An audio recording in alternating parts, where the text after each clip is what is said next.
So I wanted to start with I want to give a broad picture. So we're going to start at Genesis 3. You don't have to go to Genesis 3, but we're going to start at Genesis 3. If you know what Genesis 3 is talking about, that's the fall of man. That's the chapter that talks about the fall. So Genesis 1, creation. Genesis 2, in some ways, is like a more elaborate description of some of creation, specifically man. Genesis 3 is the temptation of Eve and her subsequent fall, as well as the fall of Adam. After the fall, we have all these things being introduced into the world. We have the introduction of sin. We have the introduction of death, which would come. And we have really the unfolding of this great controversy that really began in heaven. You might remember in Genesis 3, it talks about the serpent. Revelation 12, picking up on reference to the serpent, talks about Satan and how he is the one who deceives the world, which is exactly what he did through the serpent in Genesis 3. But we have this whole thing unraveling. When you read Genesis, it's this very, starts off so good, right? God made the world, it was very good. And then we so quickly see a lot of the origins of things we see in the world today. We have the first murder in the book of Genesis. So we have the creation of this earth. We have the fall. And then we start to see the unraveling of the consequences of that. The first murder, two brothers. One kills the other. Imagine if you have a brother, imagine if your brother hated you so much to the point of wanting to take your life. That's the kind of thing we're talking about here. We have, after that in Genesis 5, or actually Genesis 4, the lineage of Cain, Cain's descendants, and all the people who came after him, many of whom were immoral. They're known for their ingenuity. Some of them are the fathers of musical instruments. Some of them the father of metalworking, other ones the father of great agricultural labors, but they're not known for their faithfulness like the line of Seth was. And in fact, a descendant of Cain, Lamech, not the one on Seth's line, you might remember the story in Genesis 4 where he has his two wives, and he's really the first person to have two wives and to break the divine plan. But he boasts about a killing he did of someone. If Cain is going to be avenged sevenfold, then surely Lamech 70 and sevenfold. All this immorality leading up to Genesis 6, where we have the flood story. God is dealing with this issue of sin in the world, and he wants to clear it and have a blank slate because it's gotten so bad, but Noah found grace in his sight. And then we have, after all these things, God's interactions with man, of course, he causes the flood. After that, you have the story of the Tower of Babel. God divinely intervenes with that situation too, all the way to Genesis 12, which is the call of Abraham. God calls Abraham for a special purpose so that he will be able to use him to be the father of a great nation, the number of whom is as the stars of the sky and the sands of the sea. We have Israel being the descendants of Jacob, who was the son of, Jacob, who was the son of Isaac, son of Abraham. We go to Exodus and we see the unfolding of this whole thing. And then we find that Israel is in bondage. They're in slavery for centuries, to the point where they have almost forgotten entirely their God, what they worshipped, and his customs, his ways. Moses comes on the scene. They're delivered out of Egypt. They complain in the wilderness, and then we find that Moses is at the top of Mount Sinai with God, receiving the Ten Commandments, and he's there for 40 days and 40 nights. And then we see that the children of Israel, they're like, man, this Moses guy, man, he said he was going to help us, he delivered us, and then we're just going to be sitting here doing nothing. And then they tell Aaron, hey, Aaron, get up, you've been probably doing nothing here anyway. Make us a god. And then Aaron, out of probably fear and timidity, ends up being like, okay, give me your earrings, I'll make a god. And then he makes this image. And they say, this is the God who took us out of the land of Egypt. See, what you have to understand is God has dealt with sin before. He's had his people on earth this whole time, from creation. Because when there was a Cain, there was also an Abel and also a Seth. So God has always had his people, but the people he called specifically in Israel, they are now in apostasy. You read in Exodus 33, this is after God deals with the apostasy at Sinai with the golden calf. And Moses intercedes for the children of Israel because he is like, God, if you're going to destroy them, take me out of your book of life. I don't even need to be in there if you're not going to keep them alive. So we see in Exodus 33, Moses asks God eventually, like, show me yourself, basically. God says, all right, I'm going to proclaim my name before you, but you won't be able to see me, only like my back is the glory of the Lord. That takes us to the verse that was just read, and I'm going to read it again. And notice key words in here. Exodus 34, verses 6 to 7. And the Lord passed before him and proclaimed, the Lord God, merciful and gracious, long-suffering, and abounding in goodness and truth, keeping mercy, notice that word, for thousands, forgiving iniquity, transgression, and sin, by no means clearing the guilty, visiting the iniquity of the fathers upon the children, and it goes on. We have these descriptions of God's character, this big description of God's character. It's interesting because all God told Moses was, I'm going to pass before you and proclaim my name. And he did do that, but when you read it, it seems like he added a bit extra, like, I'm the Lord God, but also merciful and gracious and abounding in goodness and truth, long-suffering, all these different details. But a lot of people today, when they look at God in the Old Testament, they have this perspective that God is unloving, he's really cruel, he's harsh and unjust. But they never read verses like this. Verses that tell us that God is merciful and gracious. Well, what is grace doing in the Old Testament? Why is God saying that he's gracious in the Old Testament I'm a New Testament Christian, right? A lot of people tend to have that perspective, but it's not a biblical one because that was the foundation for the Christian faith, the Old Testament scriptures. So now I want to skip forward in the story. We started at the fall, and now we're going to skip forward from this interaction between God and Moses all the way down to the coming of Christ, the first coming of Christ. You see, by this time, I gave a sermon some months back on Judges, and I always talk about that one because, I just am still so impressed with how much stuff is in Judges, God helps Israel in supernatural ways get victory over their enemies, and then, that God's shinier than our God. I can't really see our God. Baal looks pretty golden over there. They start going after these other gods, despite the fact that it was the true God, the maker of heaven and earth, who was guiding them the whole time. So by the time we get to the first coming of Christ, there have already been scores and scores of apostasies in Israel. It's been centuries down. Israel's history really is the unraveling of this kind of the results of compromise and all these things. God still had faithful people in Israel. Don't misunderstand. But there were times when there was only 7,000 plus one. 7,000 plus one in Israel who were really worshiping God. The prophet Elijah and the 7,000 other prophets. And of course, God has his people everywhere. But in Israel, it's supposed to be the shining light to the world of God's character. So in this history, we see that God has been faithful this whole time. God doesn't change. He's been faithful this entire time. But his faithfulness has not been reciprocated. So you have his people, really, the world that doesn't know God. And then you have his people who should know God that refuse the knowledge of God. And Hosea 4:6 talks about that. For lack of knowledge, because they've rejected knowledge, God rejects them. But if they come back to him, he receives them.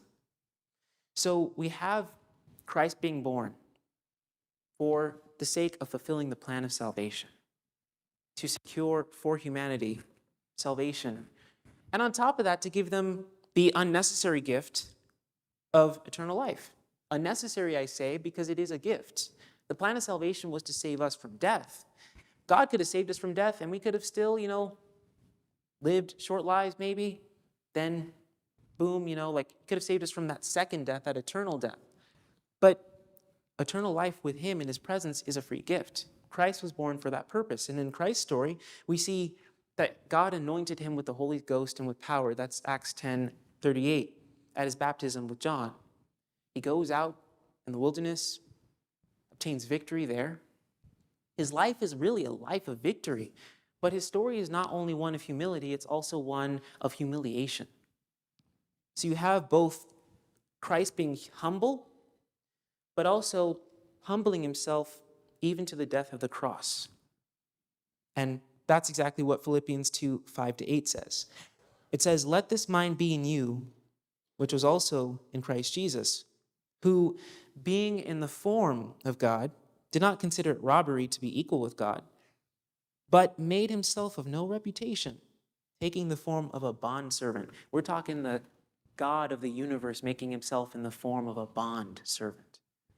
You know what another, this is the New King James Version. Might not say this in the King James Version either. The more kind of blunt term that we would use for this is a slave. The appearance of just being this humble worker for others. And Christ had dignity, so he wasn't a doormat for people, but he was humble enough to put his desires aside for the sake of his Father and for the sake of others, to fulfill the law entirely, loving God, his Father, and loving those around him. And we're going to see what love means in a second. But you have Jesus, his love is shunned. John 1 says something really powerful, and it says that that the Word or the light, Christ, came to this earth. He made the world. The world was made through him, but the world did not know him. He went to his own, and his own did not receive him. Imagine that you are, what illustration could I give for this? Like, imagine that you, I guess, know this family, and this like big family. You know them very well. You've interacted with them personally on quite a few occasions. They love you and they say that they really appreciate you. Imagine you go to the same family years later, haven't seen them in a minute. You come to them, same people. Who are you? I mean, I know this guy, but who are you? So it's like they're rejecting God in the name of God. It's like a weird kind of mixture. It's like two polarities there. You profess to have God in your knowledge, but you refuse to receive God when he comes to you in person, when he literally shows up right in front of you. You're looking at your own maker face to face, and you don't receive him. That's what happened at the first coming. And unfortunately, we see that not only did they not receive him, they even killed him.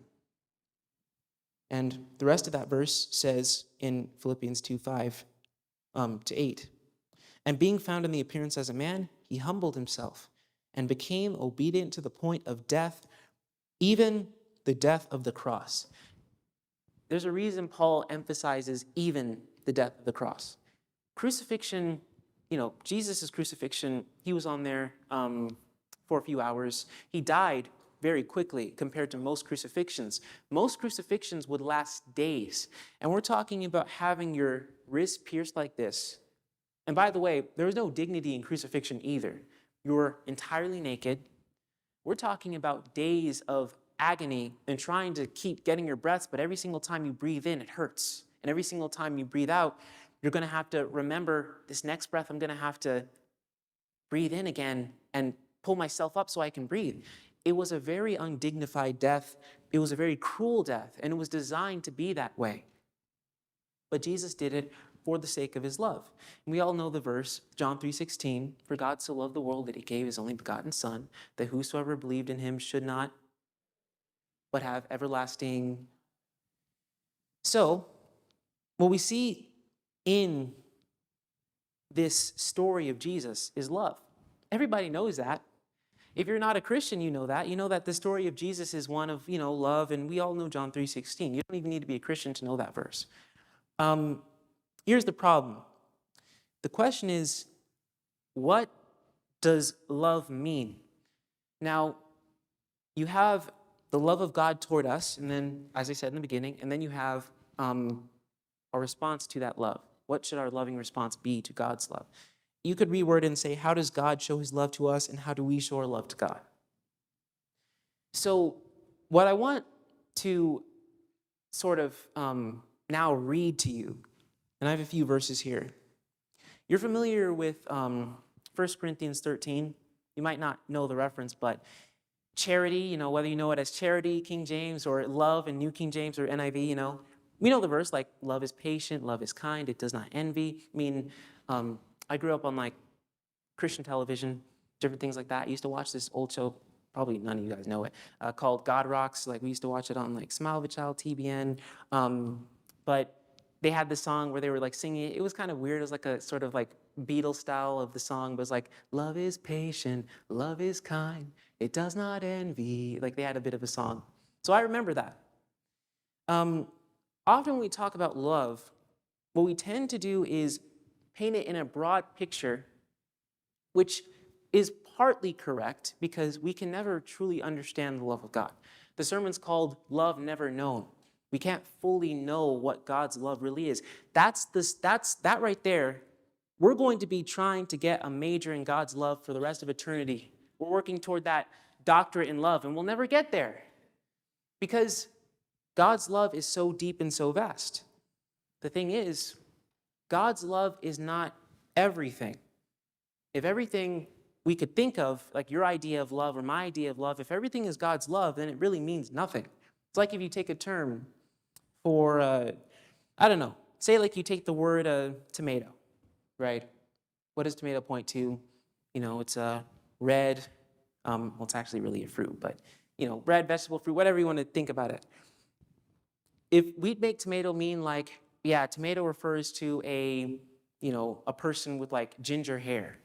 Then you take it like, yeah, tomato refers to that light over there. If we make tomatoes, bizarre illustration, but my point is if you take a term and make it be everything, the term means nothing because what's special about it?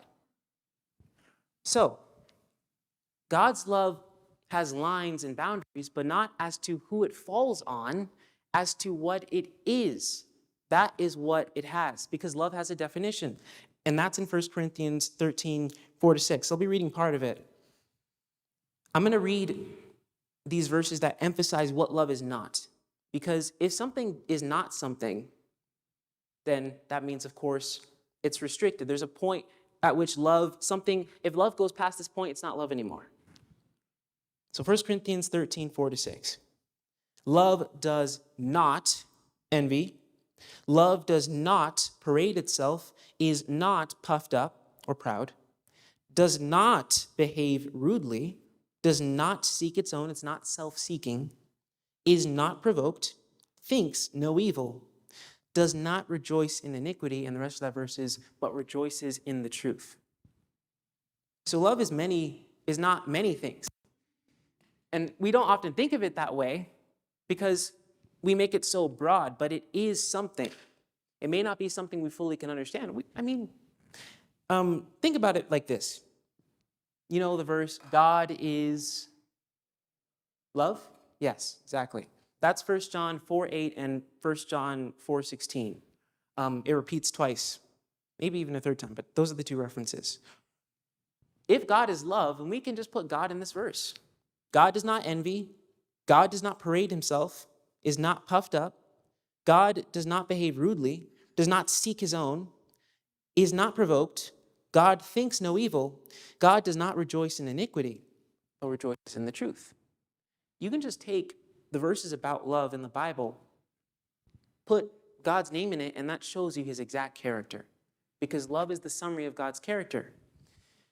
So when we're looking at the definition of love, love does have lines. It falls upon everybody, regardless of your condition, spiritually, physically, mentally, emotionally. And praise God for that, because the thing is, God made all of us. All of us in this room are not here by accident. It's not something where one day, I'll use biblical language. John 1, I think like 12 to 13, where it says, or something like that. It's in John 1, that to them who received Christ gave key power to become the sons of God, who were not born by the will of the flesh or the will of man. In other words, it wasn't because your parents became one, to put it in a modest way, or because a man was like, yeah, I want to have this kid. All of that was not involved with your birth. Might have had some part in it in terms of like what some people were like thinking or doing and stuff, but it was by the will of God that you're here. So when we're looking at love, it does have boundaries, but that's specifically to what it is rather than who it falls on, because God's love is universal. I want to read a passage. This is a bit of a longer passage, but I just think it's put so well by Paul. It's Romans 5, verses 1 to 9.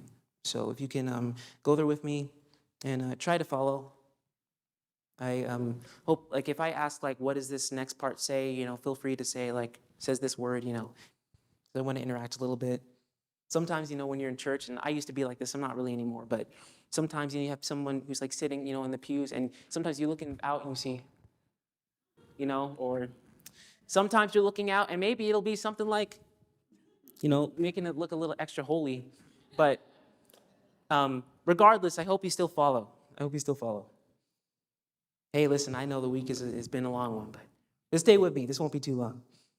Romans 5, 1 to 9. Therefore, having been justified we have peace with God through our Lord Jesus Christ, through whom also we have access by faith into this grace in which we stand, and rejoice in the hope of the glory of God. And not only that, but we also glory in knowing that tribulation produces and perseverance and character. Now, hope does not disappoint, because the love of God has been poured out in our hearts by the Holy Spirit who was given to us. For when we were without strength in due time, Christ died for the ungodly. For scarcely for a righteous man will one die, yet perhaps for a good man someone would even dare to die.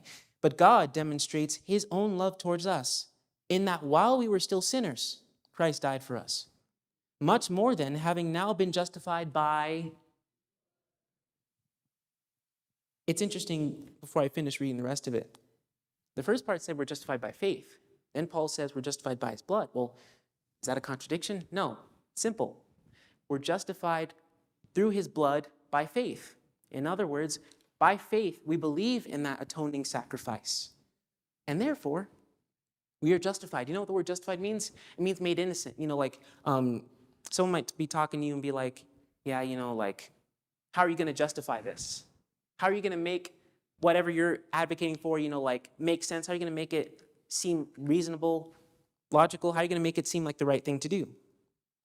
The rest of the verse says, having now been justified by his blood, we shall be saved through him. Now, all this might seem disconnected to the first verse, but now I'm going to connect it.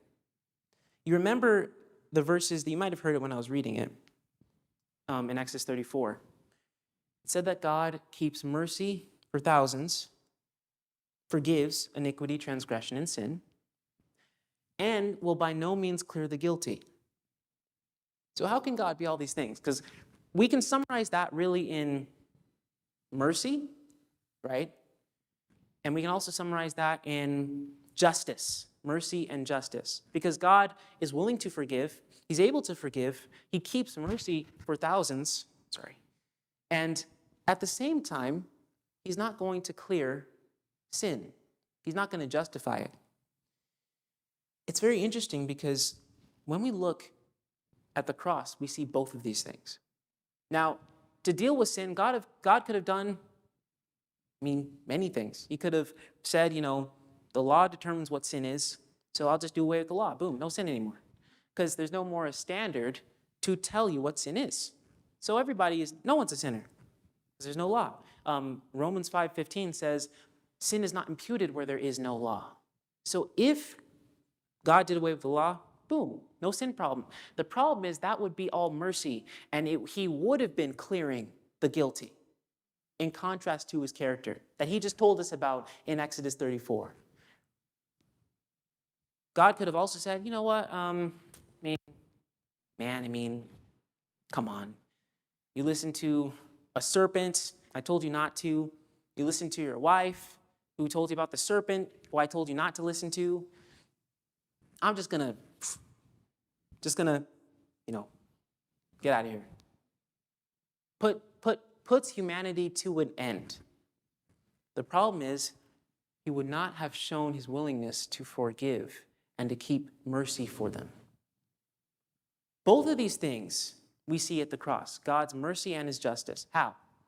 Because Jesus took the wrath of God upon himself. We read the story, and honestly, sometimes we just read the Gospels like during Easter, because that's the time when we think about it. Maybe we'll watch, like the Passion of the Christ, or maybe we'll watch, some Easter program or whatever. We think about Christ's story during that time of the year, when really that should be in our frame of mind on a daily basis. It's a constant thing, because we sin every day, don't we?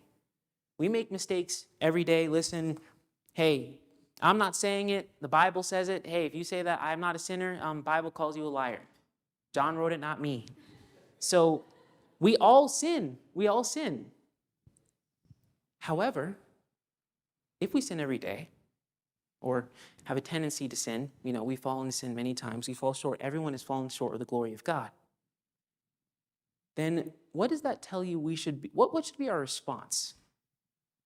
Going to the sacrifice at Calvary that atoned for our sin and coming to the Father and saying, Lord, I made this mistake. I did this terrible thing. I've done many terrible things.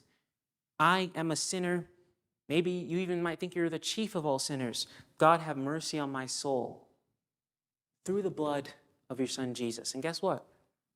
God's not going to be like, dude, how is Christ sacrificed for you? He doesn't respond that way. God's thoughts are not our thoughts. So you know what God will say? This moment you're forgiven. It's not even like you have to go to a man and there has to be like a paperwork or anything like that and like, okay, here are your papers. You can have that immediate assurance that when you confess your sin, that he is faithful and just to forgive you your sin and to cleanse you from all unrighteousness, and that happens through the blood of Jesus Christ. And this shows us really what love is. You might remember the verse, Romans 8, right? Where it says like, for I am confident of this very thing, that nothing, whether principalities or powers or angels or demons, nothing can separate us from the love of God. And the verse finishes off and says, which is in Christ Jesus. So to hurry up to some of the other points I want to talk about, we see God's love at the cross. We already defined love is a specific thing. It's not a sentimental thing. And this is also important to say, it's not a feeling. Love is not merely a feeling. You might feel love, but your feelings can be manipulated.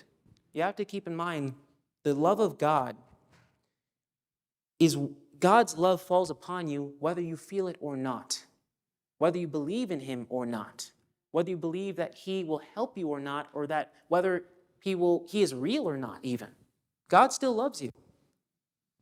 So now we understand better the love of God, and we really can never fully understand it. But now we're going to talk about something I think a lot of people don't really talk as much about. So many songs on God's love, and I love him too. All these great songs and like Jesus loves me, this I know. Honestly, I can sometimes just hear them. I can just hear the melody for some of those songs you hear when you're younger, right? And then you immediately like, I know the lyrics to that, and you immediately start getting into it. Or even Janine reminded me of a song we used to sing when we were younger. Like, it was like something like Jesus, love is bubbling over. You guys remember that? I had to remember the things for that, but I remember these different things. That is all great. The question is, what is our response to God's love? A lot of people are so comfortable in saying Jesus loves them, like, man, God loves me, I can go home now. When they don't even think, how would you like to be in a relationship where your spouse, your significant other, you're doing all the effort in the relationship, and they just like sit around just like what time is it, No. If you're in that kind of relationship, you're probably going to be like, I need to get out of here. Because it's a one-sided relationship. where there's all of love on one side, but no love on the other. That is how we often treat God. At least, maybe we'll have like 50% love, plus, like 50% of like, hey, God, give me what I want. We tend to be very much focused on what God is doing for us to a point where we can be sort of selfish about it, where we're just focused like, yeah, God, give me this, God, give me that. And we're like, yeah, God loves us so much. And he does. But are you taking advantage of his love? Are you taking advantage of his grace to do something that he does not receive? Remember, it said love does not rejoice in iniquity. What is iniquity? We just read it in the verse. God forgives iniquity, transgression, and sin. All those terms are synonymous. It means they mean the same thing, for the same thing. So when we're looking at this in these verses, we have to also keep in mind, what is my response to the cross? What is my response to the love of God? And we see answers to that in a few verses. I want to read quickly a verse that I wanted to mention in reference to the love of God. And this is one of my favorite verses in the Bible. I remember listening to it when I was younger. It's 1 John 4, 9 to 10. And it says, "In this, the love of God was manifested toward us, that God has sent his only begotten Son into the world that we might live through him." This is my favorite part. "In this is love, not that we loved God, but that he loved us and sent his Son to be the propitiation or the atonement, the atoning sacrifice for our sins." Now to read verses in reference to how we should respond to love, or like what is the result of the Holy Spirit giving us that love in our hearts, as we read in Romans 5. This is a very interesting verse. No one really talks about it, maybe for a reason, but John 15:14. And it says, in fact, I'll give you just a quick some time to look up that verse, John 15:14, because there's another verse in John 14 we'll look at as well. John 15, verse 14. And the verse says, "You are my friends if." Now, if someone says if, what does that mean? Conditional. Yes, exactly, conditional. "You are my friends if you do whatever I command you." The problem is we tend to think commandments, law, that's associated with like, legalism, or that's associated with like, man, like who wants to follow? We're going to see something in a second, but then John 14:15. So we read John 15:14, now we're reading John 14:15. And that's a verse we all really should know. If you love me, what? There's that verse. Now, it's a condition, but here's where we have to keep something in mind. What is the summary of God's law? What's the summary of all of our duties to God and man? What's the summary? Give me a word. Love. I heard it. Yes, I heard a lot. It's the word love, and that's exactly correct. You can read that in Romans 13, I think verse like 11, where love does no ill towards its neighbor, and hence love is the fulfilling of the law. If you love God, you will keep his law. Not because you've earned it. We just read that we're justified by faith in his sacrifice. So we're not saved by keeping the law. But our fruits testify of that love experience, that love we receive from the Holy Spirit of our relationship with God. It's a natural result. It's something that naturally follows receiving Christ into the heart. And the gift of the Holy Spirit, the first one, the gifts of the Spirit are, one is, the first one, love. And, then gentleness and, the others. My point is that our relationship between God, or with God, is a two-way relationship.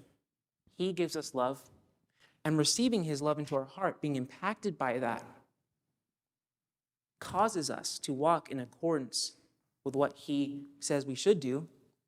And also, it really just gives you that assurance that the one who's made everything, who's higher than this building, higher than me here, higher than the pews, the universe is his throne. He's outside of time. He made all this stuff for us, and yet he's intimately involved with us on a personal level. We can't take advantage of that love. We just can't. If we do so, we are really misunderstanding what God's love is all about. So I want to finish off here by saying something I don't hear this as much in our church as I think we probably really should say. Jesus is coming again very soon. Very simple. You guys have heard that before. I don't really think, we talk about it, but sometimes we kind of just hint at it. I never really have heard a sermon entirely dedicated to Jesus is coming back. Not yet. Maybe there have been some I've heard, but it's mainly in evangelistic campaigns, But Jesus is coming back very soon. And very soon it'll be very apparent that it doesn't matter whether you're educated or illiterate, whether you're rich or poor, whether you're black or white, whether you come from one country or another country, whether you speak one language or another language. It won't matter your party affiliation, whether you're Republican or Democrat or conservative or liberal. None of it matters because all will stand before the judgment seat of Christ. The problem is we often associate judgment with the punishment of the wicked only. But I'm going to propose to you, judgment is not only, and I have verses here too, the punishment of the wicked. It is the vindication of the innocent. And that is what a lot of people tend to miss. So then we're afraid of judgment because we're like, yeah, God's going to judge me. Will I be ready? We don't have that constant assurance that we should have because we're worried about, God's going to come eventually. When we think about Jesus coming back, a lot of us are uncomfortable. And I've been guilty of that sometimes too. Sometimes we can be worried because we're like, I like my life. It's comfortable for me. And we forget that God called Abraham out of his comfort and convenience into a land he never seen before, away from his family, away from his country, away from his culture, into a new country, a new place, a new family, really, the family of heaven, and a new culture. One, I guess you could say, pointing back to the sermon we had some time ago, of the new man rather than the old man. Jesus is coming back again very soon. The wicked will be punished as is just. But God in his mercy will give to those who are in Christ eternal life. And I have two verses to back up, judgment, how is that related to vindication of the innocent? Psalm, and you can look these up too, Psalm chapter 7, verse 8. Psalm 7, verse 8. No one really reads these verses either. I don't know why, but Psalm 7, verse 8. The Lord shall judge the peoples. That's what we just talked about. Judge me, O Lord? What? Why is David saying judge me? He's saying, hey, God, judge me. Judge me. Why is he saying judge me? Judge me, O Lord, according to my righteousness and according to my integrity, which is within me. Because when we receive Christ, his character, that imputed righteousness, we can't be righteous of ourselves. So he gives to us that love and he works on us. He works on sanctifying us. I was trying to go to sleep last night and then a thought came to my mind. I was thinking about how it says in Genesis 2, God finished all his work that he made, and on the seventh day he completed all his work and then he rested. I was thinking, if God could finish creation and everything was finished at creation, do you think anything was not finished at creation? No, everything was finished at creation. If he can finish creation, how can he not finish recreating us into the image of God? Because we often say, we're made in the image of God, and that's true in a sense, but you read Genesis 5, and it says that Adam bore a son, Seth, in his likeness, in his image. In other words, we brought on this is human nature we're talking about. We don't have that righteous nature we originally had because Adam, of course, fell into sin. Another verse, and probably really the last verse now, Psalm 18, verse 20. If you can just go there, still in Psalms, hopefully. It's Psalm 18, verse 20. The Lord rewarded me according to my righteousness. According to the cleanness of my hands, he has recompensed me. And this is throughout Psalms, by the way. You can read Psalm, I think 37 is another really good one. Just read the book of Psalms. I've been reading Psalm 119 on and off for devotion. Pastor Teal gave me really great advice about when you're going through your day, have devotion. So what I've been doing is reading 2 verses at least from Psalm 119, writing it down on a flashcard, having it in my pocket or in my book so that when I have it in my backpack or when I have it in my pocket, I'm able to always remember what the devotional thought was that morning. And it actually has helped a lot. So put it, internalize it. But the point I'm showing from these verses is that judgment is not only the punishment of the wicked. And if you are a Christian, you don't need to be afraid of judgment. Why would you be? If you're justified by the blood of Jesus Christ, you don't need to be afraid of it. Not whatsoever. And if you are afraid of it, then pray to God about it, because perfect love casts out fear. Because with fear comes torment. And God isn't about having saints who are you're not going to be saved in the kingdom because I was afraid of hell, man. I don't want to be in the other place, man. That's not how it works. Everyone in heaven will love that they're there and that they're in the presence of Jesus Christ himself. Face to face will I see him. You know the hymn? Face to face. And you have this great promise. We read in Romans 5 that we rejoice now, having been justified, in the hope of the glory of the Lord. The second coming isn't something of fear. And also, don't be afraid of the events that are going to happen before. Pray and be watchful, be ready. Make sure that your calling and election is sure. But if you are holding on to God, you don't need to be afraid of what's going to be coming. And some people, unfortunately, they'll let their fear of what's coming block them from wanting to know about what's coming. So they'll say, yeah, we can't really understand Revelation right now. I mean, maybe you can understand, the verse that talks about the lamb slain from the foundation of the world. The rest of it, we just don't understand it. Even though that book, it says, is unsealed.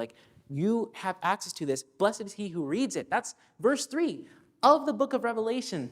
And people don't want to read it because they're like, well, this is so scary. If you're in Christ, by faith, and you allow him to come into your life, there's nothing to be afraid about. Nothing. And this is all about God's love, one that we really can never know. We can never fully understand it because God's love is high and broad and deep and unfathomable.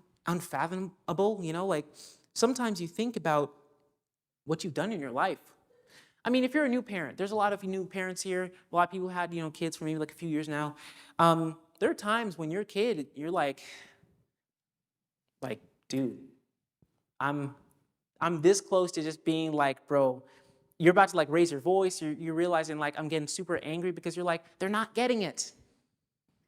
There's a reason the Bible likens us to sheep and Christ to a shepherd, because a sheep can't, you've never heard of sheep flocks being able to go on their own, go out into the world. If sheep did that, they'd be everybody's dinner for a while. We need a shepherd because Christ is the one who guides us. He is the one through whom we are saved by that sacrifice. So don't leave here being afraid of judgment or anything like that. If you're in Christ, you don't need to be afraid. If you're not in Christ, if you haven't received him into your life, make that commitment. The door is still open. Today, if you hear his voice, harden not your heart, and he will receive you. Jesus said, him that comes to the Father by me, or something like that, I think it's John 10, he who comes to me, I will in no wise cast out. In no wise is King James for saying, I will absolutely not cast you out. I want to end on this thought. The love of God is something that, as I've said many times, we can never fully understand. But that does not mean that we cannot at least get a taste of it. And if you want to make that commitment stuff, I'm not going to call you to come to the front, but I will ask that you pray and invite God into your life. Have the Holy Spirit pour out the love of God into your heart. And when you love God, you will be not only loving towards others, but you will also build this relationship with God. The foundation of any relationship is love and time. course, God's given us divinely appointed time each week. Every Sabbath, we're able to come together, put everything aside, and dedicate it to him. But he also wants love to be in the relationship, not force. Force is of the devil. He's the one who is a part of that. So I want to close with prayer, and I want to ask that if you have anything in your heart, anything that you've been like, man, this is really destroying my relationship with God, or anything that you really want to like lay down and stuff and be like, God, I make this commitment now. Please bow your heads with me as we pray. Dear Heavenly Father, we come before you not as righteous men or as good men, but as sinners and those who have fallen short of your glory many times. You haven't given up on us, Lord. You completed creation, and you promised that you will create us and complete us in your image anew. You made the promise in Philippians 1:6 that we are able to be confident of this very thing, that he who began a good work in us will see it to completion to the day of Jesus Christ. That day is the day that Christ returns and comes again the second time. We talked a little bit about Christ coming the first time and how he wasn't received. When we stand before God at that day, may we have our hands not covering our faces in shame, but lifted up, and may we cry out, our redemption draws nigh. In fact, that our redemption is here. Please prepare us, Lord, and guide us, protect us to that day. Cleanse us, forgive me for all of my sins, forgive all of us for all of our sins. We appeal to the blood of your Son, Jesus Christ. That blood was shed for all of us. So, Father, thank you for your great love to send that sacrifice. Thank you for not compromising your character by either all judgment or justifying sin by doing away with the law or anything else that you could have done. Thank you for showing us both justice and mercy at the cross. And may we live by that. May our anthem be the cross, and may we boast and glory in the cross. May we demonstrate love to you daily, and may we be able to say, not only on earth, but soon in heaven, oh, how I love Jesus. Be with us, Lord. Cleanse us and purify us. Guide us, and thank you for the Sabbath day. Thank you for the message. I pray and ask that you continue to be with us. Amen.